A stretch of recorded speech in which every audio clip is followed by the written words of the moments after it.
So good afternoon, friends, and the time between the last session and lunch has squeezed significantly the time for this session. So if my friends on the dais permit me, I would very briefly introduce each one of them. Though as I know them, none of them really need introduction to this chemical august gathering. But as we talk about the one point that was that is put here for the deliberation, I would also introduce each one of them. The subject that we are talking today is Atmanirbhar, liberating the new wave for Indian chemical industry. First of all, Atmanirbharta for the chemical industry does not mean make in India for India. It goes much beyond, where we are saying that it is make in India not only for India, but for the rest of the world too. And that is one change in our thought process that I would like to share as we go through the deliberation today. And the number two is making waves. And what does making waves mean? It is, first of all, having a company or a group of companies who are thinking big, who are planning big, who are growing aggressively, and as a result, they create these reactions downstream and upstream, which also creates the same desire to grow. And that creates the wave. I can give my own example. We put up a plant to make phenol in India. And as we worked for a capacity of about 200,000 tons, up came companies like Galaxies and Make Monies and a lot of other companies. And as they grew, we have been growing. Today we have more or less increased our capacities by 50% in 3 years' time and running full out. Why? Because our customers are running even faster than us. And this is the wave. And so, friends, today as we are together with such stalwarts who are well known for significant growth in the chemical industry, I would ask them just one question as to what is it that they are growing in terms of capex they are putting, and what do they think will be the upstream and the downstream impact of their growth. Since we have, as I said, very little time and we have 5 of us, I would request each one to take about 3 minutes to share about what they are doing and how they are creating the wave between their customers and between their suppliers. One of the things, as I mentioned, is that Atmanirbharta means making for the country as well as for the world. So you would hear a lot of initiatives and efforts being taken, particularly by specialty chemical companies, to talk about how they are embracing the world. Right now, at least I know for one, that the world is looking out for India. So I'm sure we will be finding our deliberation quite interesting. So with that, I would like to ask Mr. Sriram Karthik Bharatram, who today heads one of the best companies and I think a darling of the stock market, which is SRF, and they have been growing from strength to strength. I believe they are planning to invest up to 15,000 crores between now and 2028. So let's hear it from Karthik. Thank you, Mr. Mehta. So actually, this question is a little bit out of syllabus. We were given separate questions to answer earlier, so I will now put my notes away and try and answer in an impromptu manner. That's okay. Speaking from my heart now, it will have to be heart rather than rehearsed. But I'll tell you, I mean, I think this has been spoken about and a lot of points have been raised today earlier as well. That I think as a country and as an industry, we've been very fortunate in this China plus one strategy that's happened, be it due to pollution norms that changed in China or the supply chain constraints, which allowed India to become a large supplier to the Western world, to the MNCs. And I think that's one thing that's really helped us. When you look at it from the customer's perspective, the things that have worked for us as a company is, again, these have come in the presentations today. What are we doing on safety norms? What are we doing on systems and processes? What are we doing on culture of the company? What sort of audits? How do we score on audits? These are things that companies and customers look at constantly. And when we discuss it within our own company in terms of do we have the same systems and do we have the same demands of our suppliers, not as yet. So I don't think Indian companies right now are as demanding on the suppliers as a lot of Western companies are. So we ourselves are equipping ourselves for the audits, for whatever requirements the Western companies have. I think we do need to be more demanding on the supplier front. Again, when we talk about China plus one, because of the constraints that we ourselves felt in not being able to get supplies from China, we have been doing a lot of work in developing suppliers in India.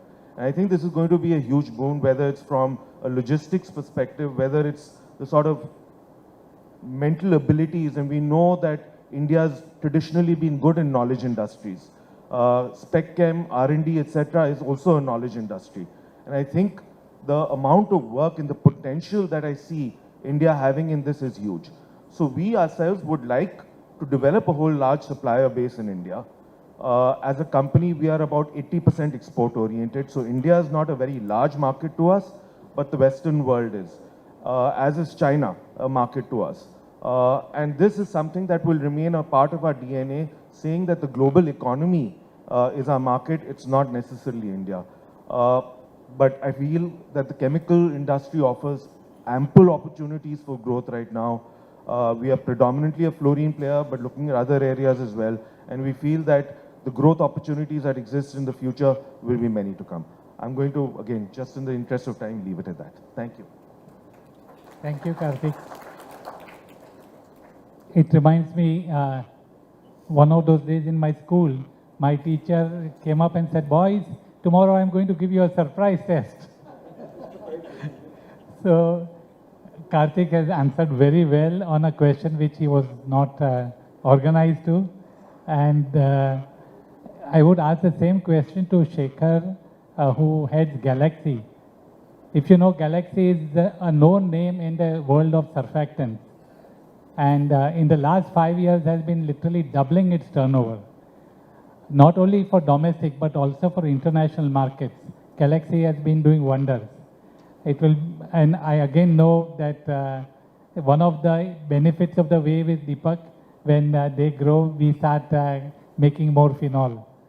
So, Shekharji, for you. Thank you. Hello, can you hear me? Yeah. Thank you, Deepak ji. The question was, what are we investing in?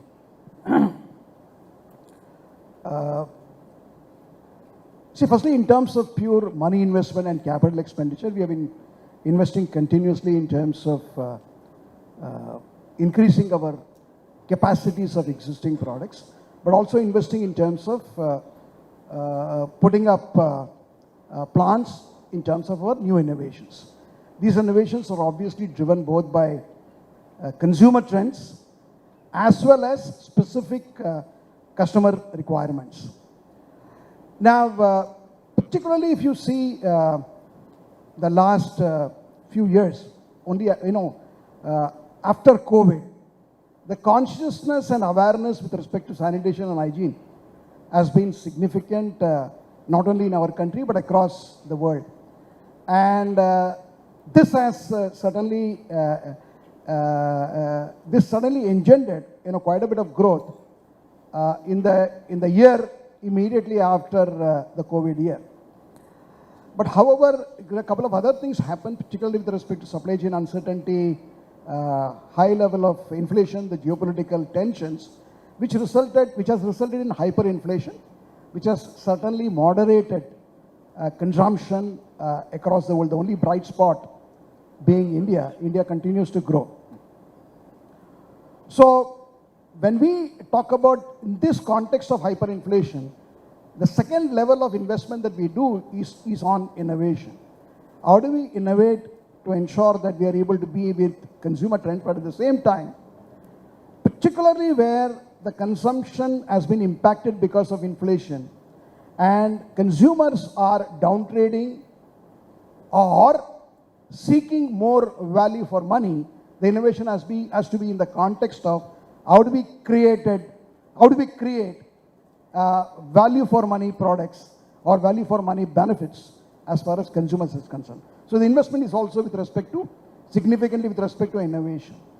The third investment is on sustainability, because this is something that the world needs. Also, our customers seek sustainability for us. Our consumers seek sustainability from us. So the third investment is on sustainability. And lastly, of course, it is investment in our own people. Continuously, how do we build people to be able to respond or be sensitive to the various changes and various opportunities that emerge from the environment. So, and building people is another investment that we have been indulging in. So it is to sum up, it is investment in terms of capital expenditure, investment in terms of sustainability, investment in terms of innovation, as well as investments in terms of people.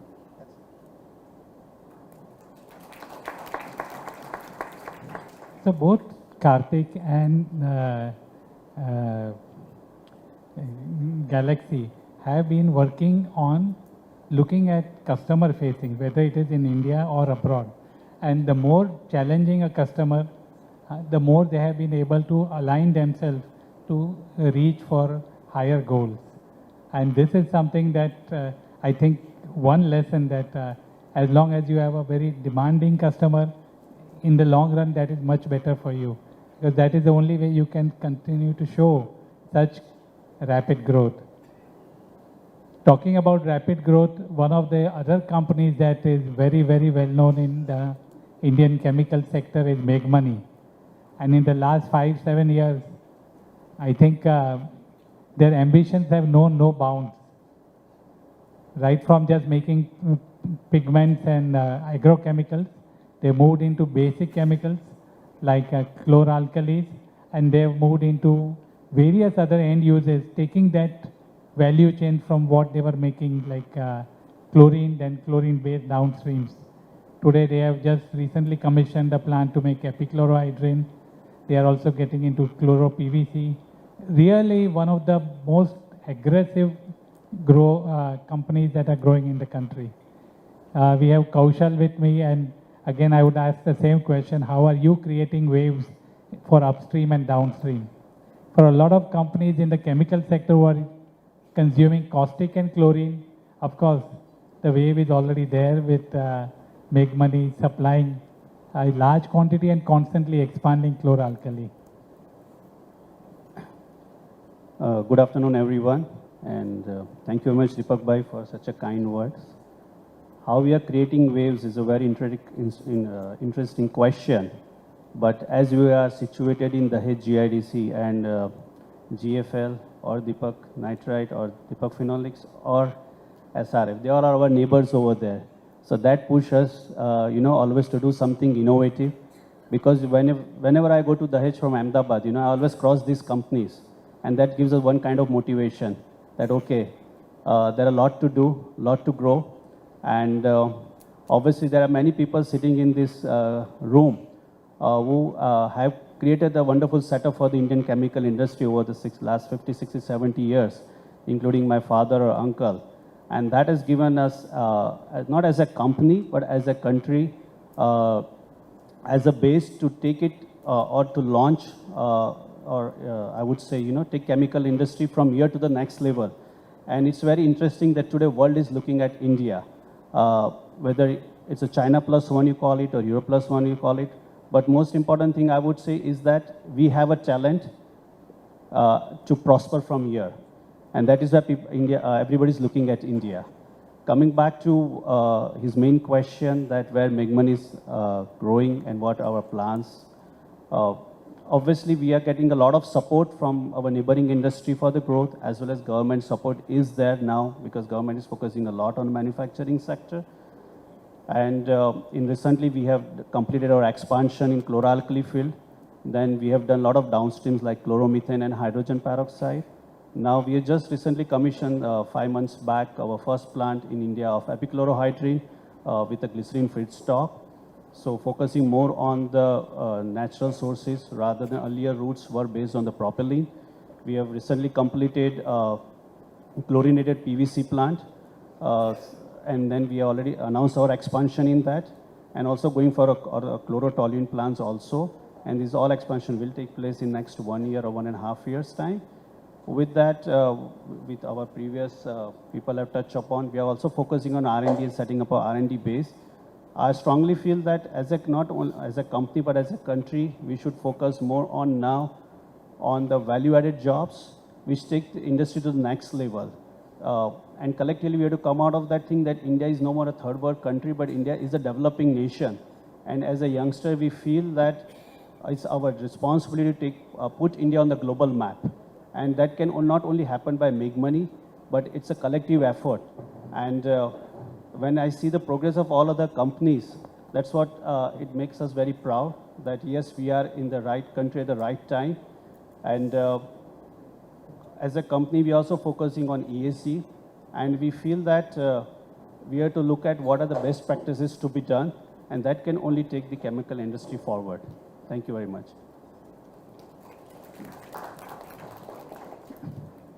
Thank you, Mr. Soparkar.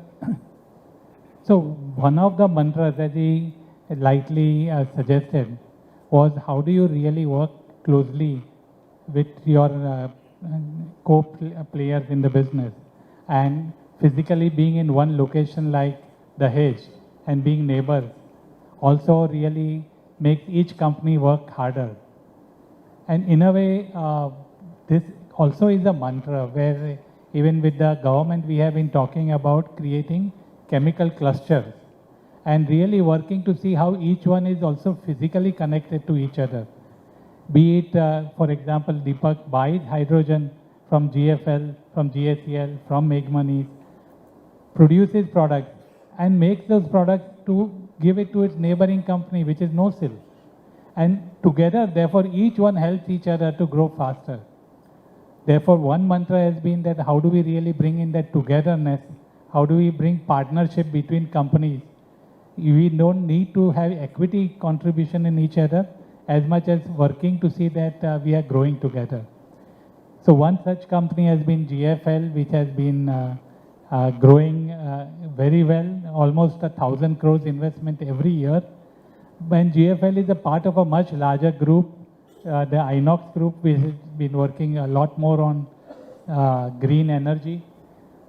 With the way GFL is growing, not only into the fluoro products, but also moving into products that will be required for the batteries. It is also a great example of how companies should grow, and also what will it lead to in terms of downstream companies or upstream companies that would be supplying to them or would be consuming from them. So Kapilji, can I ask you to share your points on how do you create the wave? Thanks, Deepak Bhai.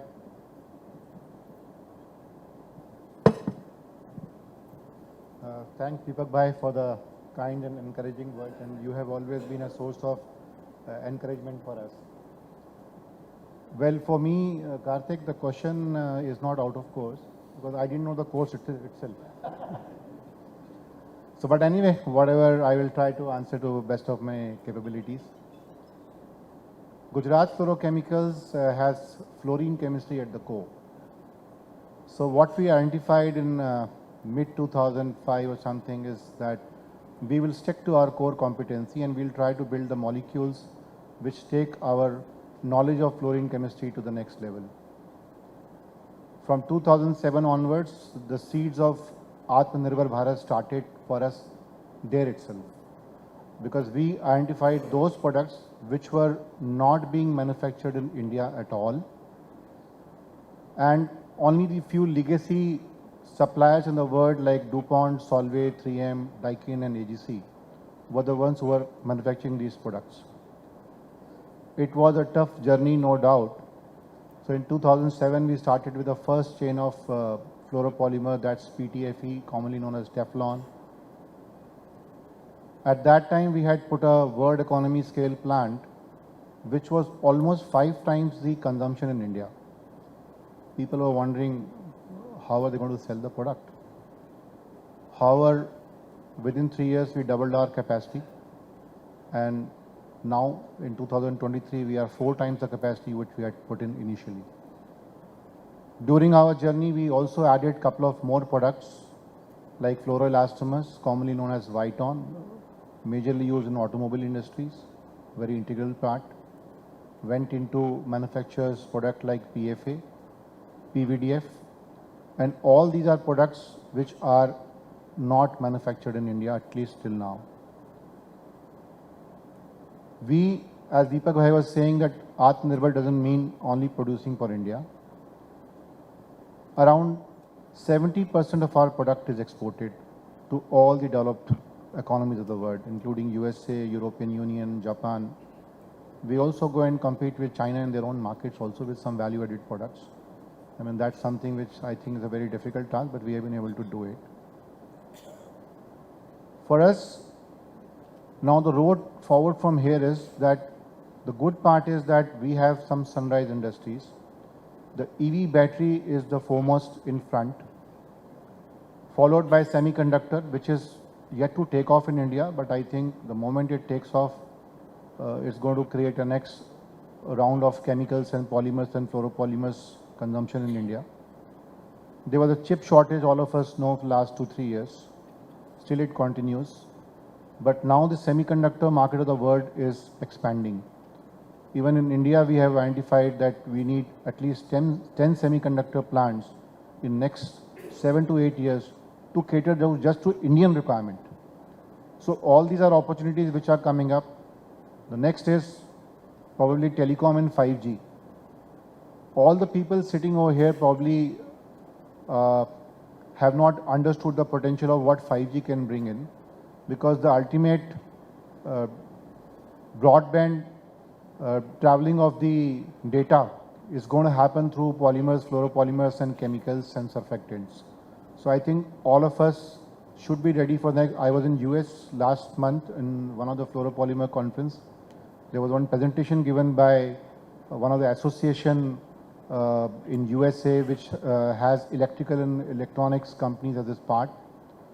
He was talking about what 5G can create. Probably I couldn't imagine before that what 5G means and what it can create for us. I think it's a subject which is going to really be very interesting for all of us over here. The other sector which I think will definitely impact us in times to come will be green hydrogen. That's one area which right now is picking up. I think it will take few years for it to take off. But that's where the entire thing, and in all these areas, at least I know that the fluoropolymers and fluorochemicals are really going to be of immense use. So that gives a big growth impetus for us and to all of you who are sitting in this hall. The other aspect which probably I feel is the supply chain part. Right from day one, we went with a fully integrated, backward integrated plant. Right from captive power plant to chloralkali to chloromethane to refrigerant to PTFE monomer and then ultimately going up to various branches. We even went ahead to have some joint ventures in the captive mines, fluorspar mines, which is the main raw material. However, now the challenge comes in the small additives and chemicals and fluorosurfactants or surfactants which are being used. Now that's where probably we were dependent on China. So there also we have embarked on a journey where we are going to mostly develop these molecules in-house. It will take a couple of years for us, but we are feeling that in next 2 to 3 years, we'll be totally independent of, at least dependent on the Chinese people. And be totally independent, because that is going to be a big challenge for all of us. We have seen that the Chinese supply chain can really distort the whole market dynamics. The Other part is the sustainability part, which has been discussed right from morning. I think that's one area where, we are also focusing a lot on carbon neutrality, on water circularity, because I think these are going to be the main sustainable topics going along the road to next couple of years. And the other journey part is that when we started, now we are among the top 3 fluoropolymers manufacturers in the world. And probably in next 5 to 7 years, we would like to be among the top 2. So that's our journey, and we feel that we should be able to do it. Thank you very much, Deepak Bhai, and thank you very much, everyone, for patiently listening. So with all of us growing, there needs to be somebody who takes care of the connectivity or the logistics. And we have Mr. Chaudhary from Bamal where logistics does play a very important role, and where they have been working hard to see how they can continue the tidal wave. Mr. Chaudhary.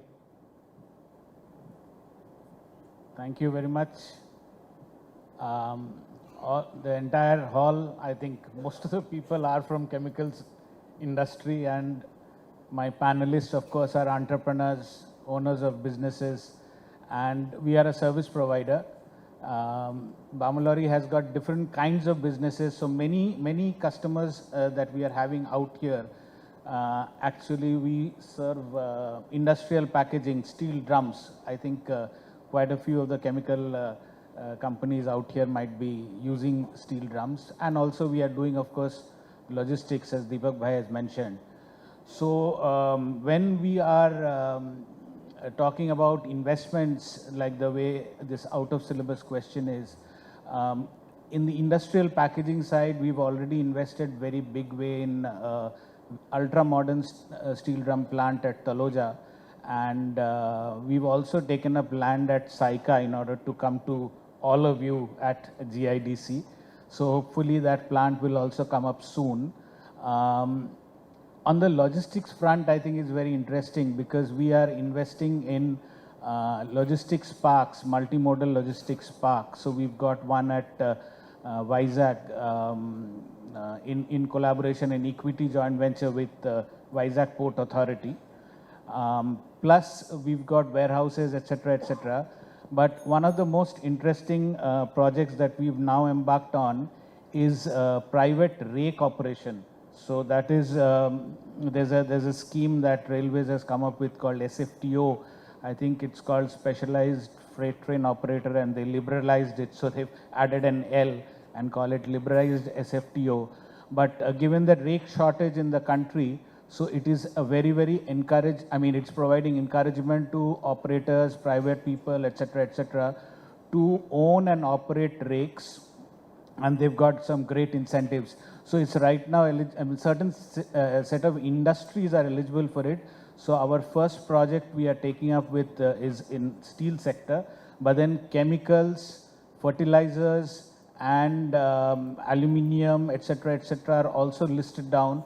So as we gain success, I think that is something that we would like to do. So when all of you are building out infrastructure, so it would be also a kind of capacity building, but in mobile infrastructure. So we'll be actually having assets which are portable in that sense. So that's it from my side. But since we are a service provider and customer is always king, so I thought I'll write a poem about Indian chemicals industry. So let me read it out. Amidst the bustle of India's streets and the hustle of her throngs, there lies a force that quietly beats a foundation of nations strong. For in the factories and plants that sprawl across the land so wide, the Indian chemicals industry stands tall, and with its innovation we abide. From dyes to pesticides and more, its products touch our lives each day, and with each passing year it soars to new heights in each and every way. There are a few more lines, but then Thank you very much, but it's not written by me. So I wrote it just while there was a lot of talk about how can the industry speak for itself. And I was sitting at the table and I asked ChatGPT to write a poem on Indian chemicals industry, and that is what it reverted with.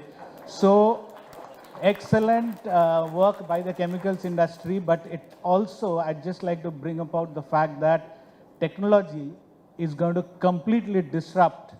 And I think we've already talked about various kind of things. McKinsey is talking about it. So artificial intelligence, machine language, blockchain, all of these are going to have a huge impact on supply chain and the way R&D works. So I'm hoping and I'm looking forward to the industry embracing that and taking us to great heights, and we'll be happy to partner with all of you. Thank you.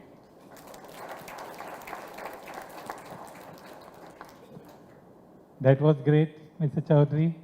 And for the chemical industry, it was always raw materials or chemicals, and then knowledge, and now technology. When we compare ourselves with China, we find that China is way ahead in capacities, in manufacturing capabilities and all.